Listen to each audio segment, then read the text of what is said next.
अस्सलाम वालेकुम जी। तो आज मैं आपके लिए लेके आई हूँ ज़बरदस्त से टिक्कों की मज़ेदार सी रेसिपी, जिसको बनाना नहायत ही आसान है।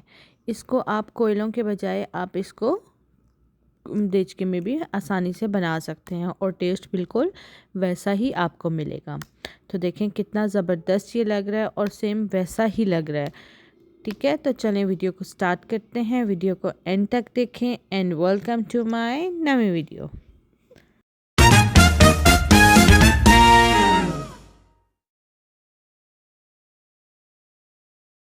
सबसे पहले जी हम एक देचके में ऑयल डालेंगे। ऑयल थोड़ा हम ज़्यादा डालेंगे क्योंकि गोश्त को हमने अच्छे से फ्राई करना है। गोश्त का कलर जो है वो अच्छे से रेड होना चाहिए। तो ऑयल को जो गरम कर, उसके बाद जी हाफ़ के जी मेरे पास गोश्त है जो कि मैं इसमें डाल दूँगी। और गोश्त को जो है वो हमने बहुत ही अच्छे तरीके से इसमें फ्राई करना है। और जब तक गोश्त का थोड़ा सा कलर जो है वो रेड होता है तब तक हम इसको जो है वो अच्छे से फ्राई करते रहेंगे ऑयल के साथ। और आंच को हम जो है वो थोड़ा तेज़ रखेंगे क्योंकि गोश्त का पानी जो है वो खुश्क होगा। क्योंकि गोश्त के अपने अंदर अपना पानी होता है, वो ज़रा खुश्क होगा और उसके बाद जो है ये फ्राई होने के प्रोसेस में जाएगा। तो साथ ही मैं इसमें जो है वो शामिल करूँगी 1 टीस्पून के करीब सॉल्ट।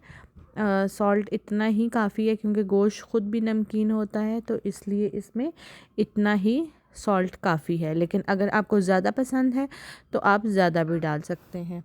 मैं जो है वो सिर्फ हाफ़ के जी मैंने गोश्त लिया है, तो हाफ़ के जी के लिए 1 टीस्पून जो है वो सॉल्ट इनफ है। देखिए जी गोश्त का कलर जो है वो चेंज हो गया है, थोड़ा थोड़ा सा रेड होने लग गया है, लेकिन प्रॉपर अभी ये फ्राई नहीं हुआ। तो मैंने एक फूल जो होता है वो लहसुन का, वो मैंने इसमें कुटा हुआ लहसुन जो है वो शामिल किया है। आप पेस्ट भी शामिल कर सकते हैं, लेकिन पेस्ट का जो है ना वो टेस्ट नहीं आता जो ताज़ा लहसुन कूट के उसका जो टेस्ट आता है वो डिफरेंट होता है। और अभी हम इसको थोड़ा सा हिलाएं झुलाएंगे और फिर इसको जो है लहसुन के साथ इसको दोबारा से इसको भूनेंगे। इसका सारा प्रोसेस जो है वो भूनने पे है, और जितना आप इसको अच्छा भूनेंगे कलर जितना अच्छा आएगा और टेस्ट उसका उतना ही ज़्यादा अच्छा होगा। ये देखें जी गोश्त भी हमारा जो है वो अच्छे से रेड हो गया है और लहसुन भी जो है वो देखें आपको नज़र आ रहा होगा कि कितना बिल्कुल रेड हो चुका है। तो अभी हम इसको जो है आंच को हम अब आहिस्ता कर देंगे ताकि हमारा जो लहसुन है वो जले ना, उसमें जले हुए का टेस्ट ना आए। और इसके बाद देखिए अब मैंने 1 टीस्पून के करीब ही इसमें ब्लैक पेपर डाली है। और इसके बाद मैं इसको अच्छे से मिक्स करूँगी कि ताकि ये जो काली मिर्च है ये भी इस गोश्त के ऊपर सारी लिपट जाए। ठीक है, और गोश्त को तो अच्छी छींकें भी आ रही होंगी। और साथ ही इसके बाद अब हमने गोश्त को गलाना है। गोश्त गलने में अब इतना टाइम नहीं लगेगा क्योंकि गोश्त को हमने बहुत अच्छे से फ्राई कर लिया है। इतना खूबसूरत इसका कलर जो है वो आ रहा है।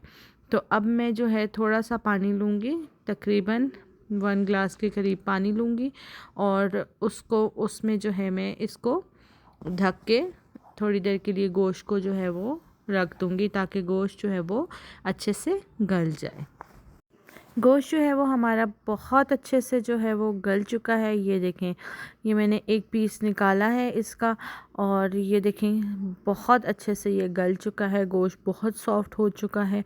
तो इसमें अब जो है मैं एक मिर्च लूँगी और यहाँ पे मिर्च जो है वो बहुत बड़ी मिर्चें आई हुई हैं और इसको मैंने पीसेस में काट लिया है और मैं इसको इस तरह से इसके अंदर डाल के और सिर्फ इसको मैं चूल्हा बंद करके, इसको पकाना नहीं है, चूल्हा बंद करके इसको मैं दम पे रख दूँगी और इसको जो है कोयले का धुआं भी दे देंगे।